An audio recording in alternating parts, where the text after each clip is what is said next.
जय भीम, नमो बुद्धाय। आज 24 सितंबर है और आज ही के दिन पूना पैक्ट, जिसे हम पुणे करार कहते हैं, वो साइन किया गया था।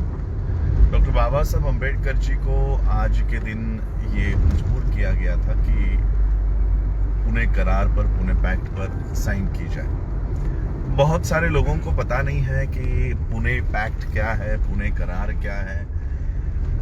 आप सभी लोगों को पता है कि डॉक्टर बाबा Saheb Ambedkar round table conference के लिए गए थे। बाबा साहब अम्बेडकर जी को उस समय ब्रिटिशरों ने अस्पृश्यों का नेता या अनटचेबल्स या डिप्रेस्ड क्लासेस के प्रतिनिधि के तौर पर डॉक्टर बाबा साहब अम्बेडकर जी को राउंड टेबल कॉन्फ्रेंस के लिए न्योता आया। जब बाबा Saheb Ambedkar round table conference में गए, 1930, 31 और 32 ऐसे 3 साल तक ये राउंड टेबल कॉन्फ्रेंस चल रही थी। बाबा साहब अम्बेडकर जब पहले राउंड टेबल कॉन्फ्रेंस पे गए, तब सो कॉल्ड इस महात्मा ने, गांधी ने, MK गांधी, इन्होंने इस राउंड टेबल कॉन्फ्रेंस पे बहिष्कार डाल दिया। उनका ये कहना था कि अस्पृश्यों का एकमेव नेता मैं हूं, हरिजनों का नेता मैं हूं, और इसलिए बाबा साहब को डिप्रेस क्लासेस के या अनटचेबल्स के रिप्रेजेंटेटिव, प्रतिनिधि के तौर पर बुलाना गलत है, और इसलिए गांधी ने इस राउंड टेबल कॉन्फ्रेंस के ऊपर बहिष्कार डाल दिया। जब बाबा साहब फर्स्ट राउंड टेबल कॉन्फ्रेंस में गए और वहां पर बाबा साहब ने आक्रामक तरीके से भारत के अछूतों के लिए या डिप्रेस्ड क्लासेस के लिए जो जो हक और अधिकार बाबा साहब को मांगने थे, बाबा साहब ने वो सारी बातें, वो सारे अधिकार वहां पर रखे, और अंग्रेजों को या ब्रिटिशरों को बाबा साहब ने कन्विंस कर दिया कि जो बात बाबा साहब कर रहे हैं या बाबा साहब कह रहे हैं वो सही है, और हमें शेड्यूल कास्ट के लोगों को, अनटचेबल्स के लोगों को, डिप्रेस क्लासेस के लोगों को ये अधिकार दे देने चाहिए। जब ये सारी बातें टाइम्स ऑफ इंडिया जैसा न्यूज़पेपर भारत में ये सारा कवरेज कर रहा था, भारत में ये सारी बातें बता रहा था, तो गांधी, जिन्होंने फर्स्ट राउंड टेबल कॉन्फ्रेंस में बहिष्कार डाल दिया था, उन्हें लगा कि मेरे वहां पर न होने की वजह से बाबा साहब यानी डॉक्टर BR अम्बेडकर अपने लोगों के लिए, भारत के डिप्रेस्ड क्लासेस के लिए वहां पर सारे अधिकार जुटा रहे हैं, सारे अधिकार ले रहे हैं। और फिर जब round table conference second round table conference की शुरुआत हुई, अंग्रेजों को लगा गांधी जी तो हमारे कॉन्फ्रेंस पे बहिष्कार डाल रहे हैं, तो उनको बुलाने का कोई मतलब है नहीं। जब गांधी जी को 1930 के कॉन्फ्रेंस में बुलावा था, तब उन्होंने बहिष्कार डाल दिया था। लेकिन जब गांधी को बुलावा भेजा ही नहीं, तब गांधी बिना किसी इनविटेशन के, बिना किसी बुलावे के, Gandhi ji round table conference के लिए प्रकट हो गए, हाजिर हो गए, और वहां पर उन्होंने सिर्फ एक ही काम किया, जो बाबा साहब मांग कर रहे थे उसका विरोध करने का काम गांधी ने किया। लेकिन इतना विरोध सहने के बावजूद भी, और बाबा साहब ने अपने राइटिंग एंड स्पीचेस में ये क्लियर किया है कि गांधी ने किस तरह से षड्यंत्र वहां पर राउंड टेबल कॉन्फ्रेंस में किया, और इतना राउंड टेबल कॉन्फ्रेंस में षड्यंत्र करने के बावजूद बाबा साहब ने अपने इंटेलिजेंस के बलबूते पर, अपने ज्ञान के बलबूते पर अंग्रेजों को ये सिद्ध करके दिया कि हम हिंदू नहीं हैं और हम लोगों को अलग से प्रावधान होने चाहिए। गांधी का कहना था कि ये लोग हरिजन हैं, ये हिंदुओं का ही भाग है, और इनके साथ जो कुछ करना है वो हम करेंगे, और इसलिए इन लोगों को क्या क्या अधिकार देने चाहिए, ये आप लोगों को देने के बजाय हम हिंदुओं के मन में जब कुछ आएगा, तब हम इन अछूतों को, अनटचेबल्स को, डिप्रेस्ड क्लासेस के लोगों को हम अपनी, जब हमारे मन में आएगा तब इनको अधिकार हम दे देंगे, और इसलिए अंग्रेजों को हमारे इंटरनल मैटर्स में पढ़ने की जरूरत नहीं है।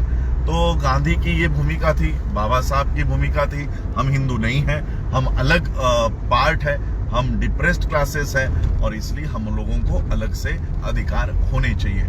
और 16 अगस्त 1932 को 16 अगस्त 1932 को कॉम्युनल अवार्ड रामसे मैकडोनाल्ड, ये उस समय के ब्रिटिशर प्राइम मिनिस्टर या कहो या कोई बड़े हेड थे, उन्होंने ये कॉम्युनल अवार्ड घोषित कर दिया कि बाबा साहब के कहने में तथ्य है और डिप्रेस क्लासेस जो एक बहुत बड़ी संख्या की पॉपुलेशन है, उन लोगों को भी अलग से अधिकार होने चाहिए। और इन अधिकारों में उन्होंने सेपरेट इलेक्टोरेट दिया, सेपरेट सेटलमेंट दी, सेपरेट यानी हिंदुओं से अलग हम लोगों को अलग अलग प्रावधान ब्रिटिशरों ने या रामसे मैकडोनाल्ड ने कम्युनल अवार्ड में दिए। सेपरेट इलेक्टोरेट का मतलब ये होता है कि वोटर भी आपका होगा और उम्मीदवार भी आपका होगा। जैसे आज रिजर्व सीट्स है, शेड्यूल कास्ट की रिजर्व सीट्स हम लोगों को गांधी के वजह से मिली, बाबा साहब के वजह से तो हमको सेपरेट सीट मिली थी, सेपरेट इलेक्टोरेट मिला था। तो सेपरेट इलेक्टोरेट का अर्थ है कि जिस भी शेड्यूल कास्ट के लिए रिजर्व सीट पर इलेक्शंस होंगी, वहां पर वोट देने का अधिकार ये सिर्फ और सिर्फ शेड्यूल कास्ट के लोगों को होगा। वहां पर हिंदुओं को, एससी के कैंडिडेट को चुनने का अधिकार नहीं होगा। जैसे आज भारत में ये सेपरेट इलेक्टोरेट आज भी लागू है। जैसे टीचर्स एंड ग्रेजुएट्स असेंबली होती है, वहां पर सिर्फ टीचर और ग्रेजुएट ही वोट करते हैं, यानी उम्मीदवार भी टीचर या ग्रेजुएट होता है और वोटर भी टीचर या ग्रेजुएट होता है। उनकी वोटर लिस्ट अलग होती है, उनकी कॉन्स्टिट्यूंसीज अलग होती है। इस तरह से शेड्यूल कास्ट के लिए ये बाबा साहब ने कम्युनल अवार्ड में ये अधिकार लिए। बाबा साहब ने जब कम्युनल अवार्ड में ये अधिकार लिए, गांधी को लगा कि अगर इनके सच्चे प्रतिनिधि अगर अपनी सत्ता बनाते हैं तो कल को हम लोगों के हाथों में इस देश की सूत्र, इस देश की कमान नहीं आ पाएगी। और फिर गांधी ने वहीं पर अनशन करने का, प्राणांतिक अनशन करने की धमकी दे डाली। और जैसे ही गांधी भारत में आए, उनको पूना में एक जेल है येरवाड़ा के जेल में गांधी को डाल दिया।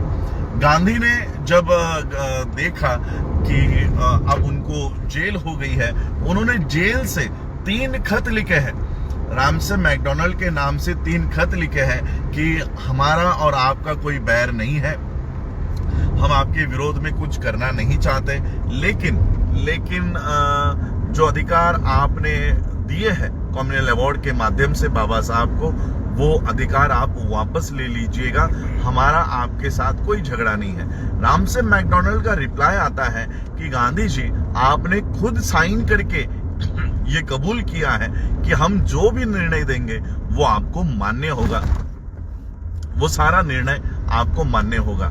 और आप अभी अपने ही जो आपने बयान दिया है उसके खिलाफ आप बात कर रहे हो, तो ऐसा नहीं हो सकता। और तब रामसे मैकडोनाल्ड ने इन अधिकारों को, कम्युनल अवार्ड को वापस लेने से इनकार कर दिया। और तब गांधी ने दूसरा षड्यंत्र रखा, और दूसरा षड्यंत्र ये था कि बाबा साहब को मनाया जाए कि बाबा साहब, आप खुद से ही ये सारा जो अधिकार है ये खुद से ही दे दो, वापस दे दो। तब बाबा साहब की गाड़ी, जैसे आज हम लोग घूम रहे हैं, तो बाबा साहब जब गाड़ी से जा रहे थे, तब कांग्रेस के लोगों ने या गांधी के लोगों ने बाबा साहब की गाड़ी को अड़ाया और बाबा साहब की गाड़ी को रोककर उन्होंने बाबा साहब को धमकी देते हुए कहा कि अभी के अभी ये जो कम्युनल अवार्ड है ये वापस दे दो। और तब बाबा साहब ने कहा कि सामने के खंबे पर मुझे लटकाकर गोली से भी मार देते हो, तब भी मैं ये कम्युनल अवार्ड, मेरे लोगों के अधिकार वापस नहीं दूंगा। बाबा साहब ने ये बातें वहां पर कही। और जब ये कांग्रेस के लोग या गांधी के लोग येरवाड़ा में जाकर उन्होंने ये बयान दिया कि बाबा साहब भी इस कम्युनल अवार्ड को वापस देने के लिए तैयार नहीं है, तब उन्होंने, कांग्रेस के, गांधी के लोगों ने ये कहा कि इतने छोटे से लोगों के लिए, डिप्रेस क्लास या अछूतों के लिए, या आप अपनी जिंदगी क्यों दांव पर लगा रहे हो? आपकी जिंदगी महान है, आपको बहुत बड़े बड़े काम करने हैं, इन तुच्छ लोगों के लिए, उनके अधिकारों के लिए आप क्यों अपनी जान गंवा रहे हो? और तब गांधी ने कहा कि तुम्हें पता नहीं है कि बाबा साहब कितने बड़े अधिकार लेकर आए हैं। इस देश के आजादी के लिए हम लोग लड़ रहे हैं, और अगर ये देश आजाद हो जाता है तब इस देश का प्रधानमंत्री नेहरू नहीं बनेगा, इस देश का प्रधानमंत्री बाबा साहब बन जाएंगे। और तब गांधी के लोगों को पता चला कि किस तरह से बाबा साहब के पास कितनी बड़ी ताकत ये कॉमनवेल्थ अवार्ड के माध्यम से लाई गई है। और तब गांधी के आदेश पर हमारे घरों को जलाया गया, हमारे औरतों पर, बेटियों पर बलात्कार किए गए, उनके ऊपर अत्याचार किए गए, और बाबा साहब से ये सवाल किया गया कि जिनके लिए आप ये अधिकार लाए हो, अगर वो ही जिंदा नहीं बचे तो ये अधिकार आप किसको दोगे? और बाबा साहब के सामने इस तरह का पेच खड़ा हुआ कि गांधी की जिंदगी बचानी है या समाज की जिंदगी बचानी है। और फिर आज ही के दिन, यानी सितंबर 24, 1932 के आज ही के दिन बाबा साहब को पुणे करार पर साइन करना पड़ा। और बाबा साहब ने ये कहा कि मेरे सामने अब दो ही विकल्प है, या तो मैं गांधी के प्राण बचाऊं या मैं अपने समाज के प्राण बचाऊं। और अपने समाज के प्राण बचाने के लिए बाबा साहब को कॉमनवेल्थ अवार्ड वापस देना पड़ा और पुणे पैक्ट पर साइन करने पड़ी। पुणे पैक्ट की वजह से हम लोगों को रिजर्व सीटें मिली, और ये रिजर्व सीटें आप लोगों को पता है कि ये आज 135 मेंबर ऑफ पार्लियामेंट हमारे संसद में है। देश का संविधान जलाया जाता है, मनीषा वाल्मीकि पर बलात्कार होके उसकी बॉडी को जलाया जाता है, कई सारे अन्य अत्याचार होते हैं, लेकिन इन 135 मेंबर ऑफ पार्लियामेंट में से एक भी मेंबर ऑफ पार्लियामेंट मुंह नहीं खोलता। ये है गांधी के पुणे पैक्ट का नतीजा, ये है पुणे पैक्ट की देन। कई सारे है। आज मैं उसी के माध्यम से बेंगलोर में यहाँ पर आया हूँ, कर्नाटक में यहाँ आया हूँ और अपने कार्यक्रम के लिए जा रहा हूँ। और मैंने सोचा कि मेरे कार्यक्रम में सिर्फ 1000 या 500 लोग सुनेंगे, लेकिन ये बात लाइव करके लोगों को बताया जाए कि आज 24 सितंबर है, आज ही के दिन बाबा साहब को इस पुणे पैक्ट पर साइन करने के लिए मजबूर किया गया कर दिया था। बाबा साहब ने कहा कि गांधी ने सारा जो रस है वो रस चूस कर, वो सारा जो मलिदा है या वो सारा खुद निगल कर हमारे मुंह पर ये सिर्फ छिलका फेंक कर मारा है पुणे पैक्ट के माध्यम से। बाबा साहब ने कहा कि अंतिम समय तक हमें पुणे पैक्ट का विरोध करना चाहिए और इसको हटाना चाहिए। और आज मैं आप लोगों को यही कहना चाहता हूं कि रिजर्वेशन और जो पुणे पैक्ट में हम लोगों को अधिकार मिले हैं, इसका विरोध करके हमें कॉमनवेल्थ अवार्ड जो बाबा साहब लाए थे उसको किस तरह से रिवाइव किया जा सकता है। क्या सेपरेट इलेक्टोरेट के लिए हम मांग कर सकते हैं? जिस तरह से टीचर्स एंड ग्रेजुएट्स कॉन्स्टिट्यूंसी इस देश में होती है, हम लोगों को शेड्यूल कास्ट की कॉन्स्टिट्यूंसीज के लिए भी उसी तरह से आंदोलन करना होगा, क्योंकि रिजर्व सीट्स के माध्यम से जो एमपी और एमएलए चुनकर आए हैं ये समाज के नहीं, उस पार्टी का काम करते हैं जिस पार्टी के लिए पार्टी से वो चुनकर आए हैं। इनको पार्टी की बात करने के लिए नहीं, शेड्यूल कास्ट की बात करने के लिए संसद में और विधानसभाओं में भेजा गया है। लेकिन ये समाज की बात नहीं कर रहे, ये पार्टियों की बात कर रहे हैं। और इसलिए हम लोगों को ऐसे मांग उठानी होगी कि जिस तरह से टीचर्स एंड ग्रेजुएट्स के लिए सेपरेट इलेक्टोरेट है, उसी तरह से शेड्यूल कास्ट के लिए सेपरेट इलेक्टोरेट होना चाहिए। उसी तरह से हम लोगों को अपनी शिक्षा की व्यवस्था खुद खड़ी करनी चाहिए, आरोग्य की व्यवस्था खुद खड़ी करनी चाहिए।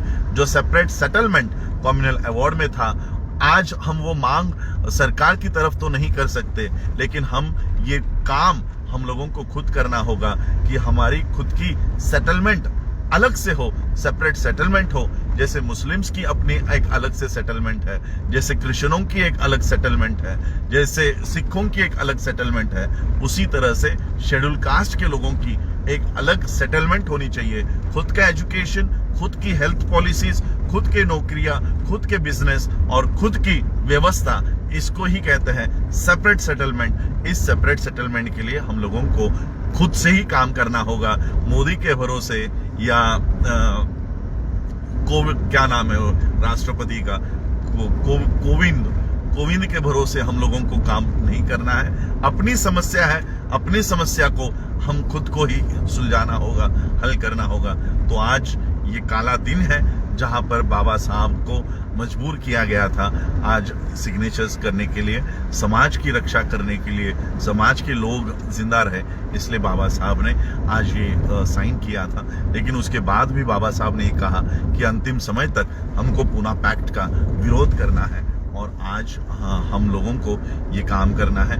बाबा साहब ने हम लोगों को बौद्ध धर्म की ओर लेकर चले गए कि हिंदू धर्म में रहकर आप लोग अपनी खुद की सेटलमेंट नहीं कर पाओगे और इसलिए बौद्ध धर्म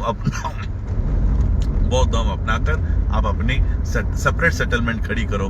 बाबा साहब ने आज ये काम किया है। तो आप सभी लोग बाबा साहब के इस आदेश पे काम करेंगे ऐसा मैं उम्मीद करता हूँ। और बाबा साहब ने जो सेपरेट सेटलमेंट या कम्युनल अवार्ड के माध्यम से जो अधिकार प्राप्त किए थे, हमको उस अधिकारों को रिवाइव करने का काम भी हम लोगों को करना है, पुनर्जीवित करने का काम करना है। धन्यवाद। जय भीम, नमो बुद्धाय।